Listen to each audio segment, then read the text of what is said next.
और बड़ी खबर का रुख कर लेते हैं।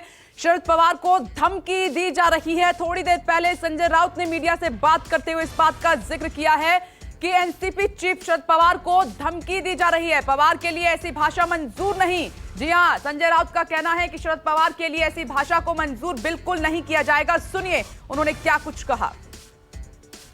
ये संख्या बल ज्यादा हो सकता है कागज पे। अब ये लड़ाई जो है ये कानूनी लड़ाई हो जाएगी, लेजिस्लेटिव लड़ाई हो जाएगी। हमारे लोगों ने 12 विधायक जो है जिसने बगावत की भाषा की है उनके खिलाफ एक्शन लेने की शुरुआत की है। उनको डिस्क्वालिफिकेशन के लिए हमारे लोग सभापति महोदय के पास गए हैं। मुझे टेक्निकल बातें ज़्यादा मालूम नहीं है, मैं नहीं बोलूँगा, लेकिन ये एक्शन चल रही है। अब ये आखिर तक सरकार कब बनेगी ये लोगों की जो बोल रहे हैं मुझे मालूम नहीं। धमकियाँ देने का काम चल रहा है माननीय पवार साहब को। अगर ये सरकार को बचाए गए तो देख लेंगे, ये केंद्रीय मंत्री बोल रहा है। प्रधानमंत्री मोदी जी सुन लीजिए, अमित शाह जी सुन लीजिए, आपका एक मंत्री महाराष्ट्र में शरद पवार साहब को धमकी दे रहा है। ये धमकी ऐसी है कि आपको घर नहीं जाने देगी। क्या इस प्रकार के धमकियों को आपका समर्थन है? ये महाराष्ट्र जानना चाहता है।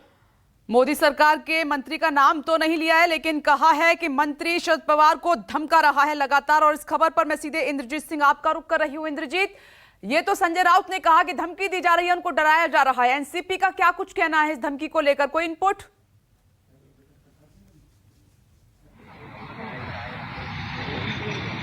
जी बिल्कुल, इशारों में जिस मंत्री की बात कर रहे हैं संजय राउत, वो नारायण राणे हैं। क्योंकि जब शरद पवार का बयान आया था कि जो विधायक गए हैं उनको फ्लोर टेस्ट के लिए महाराष्ट्र में ही आना पड़ेगा और यहाँ पर तब देखा जाएगा, यानी कि इस जो भाषा थी एनसीपी सुप्रीमो शरद पवार की, उसको नारायण राणे ने कहा था कि एक तरह से शरद पवार धमकी दे रहे हैं तो वो अपने घर कैसे जाएंगे, और उसी को लेके जो बयान है वो संजय राउत ने दिया है।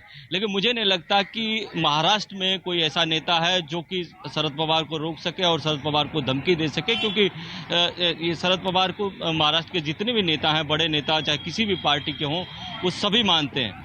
ये बयानबाजी चलती रहेगी। इस बीच कल शरद पवार ने अपने सभी विधायकों नेताओं की बैठक बुलाई थी और कल एक निर्णय लिया गया कि अंतिम समय तक मुख्यमंत्री उद्धव ठाकरे के साथ रहा जाएगा। क्योंकि जो बार बार ये ठिकरा फोड़ा जा रहा है कि जो महाविकास आघाड़ी की सरकार थी उसमें जो फाइनेंस मिनिस्ट्री थी वो अजित पवार के पास थी और जो बजट एलोकेशन होता था वो ज़्यादातर एनसीपी के मंत्रियों को होता था, और ये सबसे बड़े नाराजगी का कारण है। तो कहीं न कहीं जो एनसीपी है वो अपने ऊपर ये ब्लेम नहीं लेना चाहती है और ये दिखाना चाहती है कि हम आखिरी समय तक उद्धव ठाकरे के साथ हैं। और वेट एंड वॉच की भूमिका में एनसीपी और कांग्रेस दोनों है। दोनों को लगता है कि जब विधायक मुंबई में आएंगे, महाराष्ट्र में आएंगे, तो सामने बैठने पर हो सकता है कि परिस्थितियां बदले। आपने देखा कि जिस तरह से विधायक गए थे उसमें से जो 2 विधायक लौटे वो किस तरह से बयान दे रहे हैं। दूसरी बात यह है कि 12 विधायकों के खिलाफ ही जो विधायक दल के नेता नया बनाया है उद्धव ठाकरे ने, उन्होंने सिर्फ 12 विधायकों के खिलाफ शिकायत की। यानी कि कुछ विधायकों को उनको उम्मीद है कि आएंगे तो हो सकता है कि बात बन जाए या वो इनके पाले में आ जाए। यही कारण है कि एक तो फूट डालने की भी नीति हो सकती है, दूसरी नीति ये भी हो सकती है कि इन 12 विधायकों पर कार्रवाई करेंगे तो बाकी लोग डर जाएंगे, ये भी एक हो सकता है। तो कहीं न कहीं अब मामला जो है कानूनी दांवपेच का हो गया। लेकिन जो एनसीपी कांग्रेस की भूमिका इस समय वेट एंड वॉच की भूमिका है और वो अपने ऊपर ब्लेम नहीं लेना चाहते, इसलिए वो चाहते हैं कि जब तक उद्धव ठाकरे खुद नहीं कहते कि हमसे अब स्थितियां नहीं संभल रही, तब तक एनसीपी और कांग्रेस पीछे नहीं हटेगी। नहीं, शरद पवार के भी सुर बदले हैं। वो कह रहे हैं कि जिन्होंने धोखा दिया है उनको अंजाम भुगतना होगा और हम सब एकजुट हैं। नमस्कार, मैं हूं मानक गुप्ता।